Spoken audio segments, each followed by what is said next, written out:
Hey, my name is Carmel Brown, and I am going to talk to you a lot in the upcoming months about psychological nutrition. Well, that's what I call it, but it's really about nutrition for mental health. Historically, we've heard about how nutrition is beneficial in weight management, weight loss, disease prevention. We've heard about a heart healthy diet and all those things, but we rarely hear about nutrition for mental health.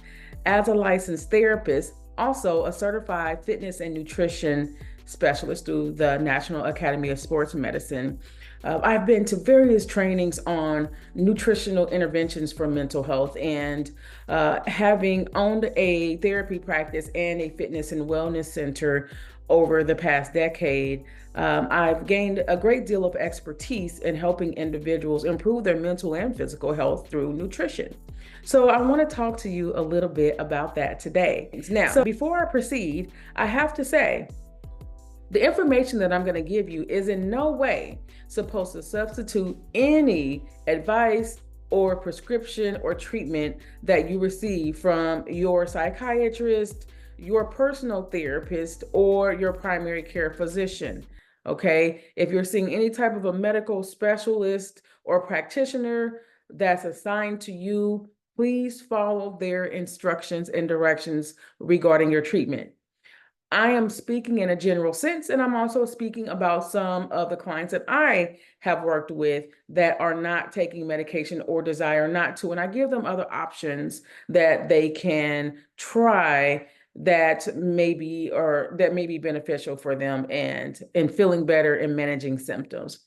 And so, but my main goal is to make sure that you gain an understanding of the impact that nutrition has on mental health and your overall sense of well-being, and to learn about specific foods that can improve and the ones that can worsen your mental and your emotional health. We need to establish a network of professionals that treat the brain and the body as though they are one living organism. This is why, as a therapist, I was so into and still am into fitness and nutrition and understanding that these things go hand in hand. Our body and our brain are housed in the same place, in the same unit. So, but I want to talk just a little bit about mental health in general. Low serotonin causes depression. Most often, we don't know why a person is experiencing low serotonin, right? But we know that they have low serotonin and that they have depression, not always knowing what's causing it. Although we don't know exactly what's causing that low serotonin for an individual, we can make assessments and assumptions that, well, they have a family history, things like that. They experience some trauma, things like that. But we don't always pinpoint the origin or the direct cause of that low serotonin. And even though we don't know why, we give them an SSRI to treat the problem. That SSRI is a prescribed medication that is supposed to help to increase that serotonin. And the thing is, if we're doing that, then that means that we're saying that they have a Prozac deficiency. So we're going to give them Prozac to deal with whatever is causing that low serotonin. Never does anybody have a Prozac deficiency. But I can tell you that some people have a protein deficiency, and protein can actually cause low mood, deficiency in protein. So it's important to think about that. Should we be looking at other nutritional interventions and assessments and trying different ways to help even out those chemicals in the brain prior to prescribing all of these SSRIs and different drugs? Now, I want to say this, and I mean this very firmly. Psychotropic medication can be very helpful, but some people report minimal improvement in symptoms. In fact, I think it's only like 30, 35% improvement that most people report with regards to their symptoms. And so once your brain gets what it needs and it stops getting exposed to things that are causing inflammation, usually improvement happens pretty rapidly. So learning the things that you're giving your body that may be causing a problem with your brain, causing inflammation. And yes, our brains can get inflamed just like the rest of our body. If you can get inflammation in your joints, you can certainly get inflammation in your brains.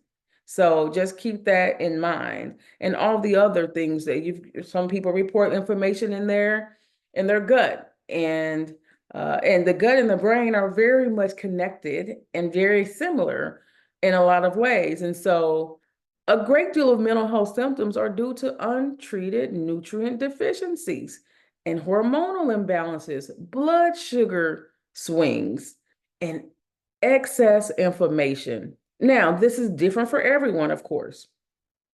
I am not in any way saying mental illness does not exist. As a licensed therapist, I would never say that, and I certainly don't believe that. But I am saying that there are people out there that are being treated with psychotropic medication for a mental illness, but there's some other deficiencies and imbalances and inflammation in their body that might be occurring due to nutrition that's going misdiagnosed or unaddressed. For example, when a person has hormonal imbalances, they can display symptoms very consistent with bipolar disorder or a mood disorder. When a person is experiencing deficiencies in micronutrients or macronutrients, that could be a deficiency in protein, vitamin D, magnesium, they may display symptoms of depression. And when someone is experiencing blood sugar imbalances, their blood sugar is too high, too low, and can't quite even out, they can display symptoms of ADHD. And when a person is experiencing gut issues, inflammation in the body, they may exhibit signs that are consistent or symptoms that are consistent with anxiety. And so I want to make sure that people understand that. Now, I want to talk to you about some of the best foods out there for people that want to improve their overall mental health. The first thing I want to say is whole foods.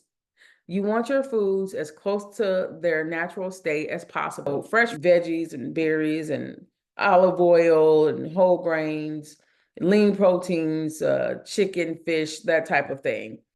When it comes to nutrition, nature over science. I cannot stress that enough. That means anything in a bag, a can, a box probably isn't good for you. But if it's in a bundle, like a bundle or a bunch of carrots, a bundle or a bunch of broccoli or kale or beets, those things are going to be the nature. Nutrition is also about education. It's not just calories, and also balanced nutrients.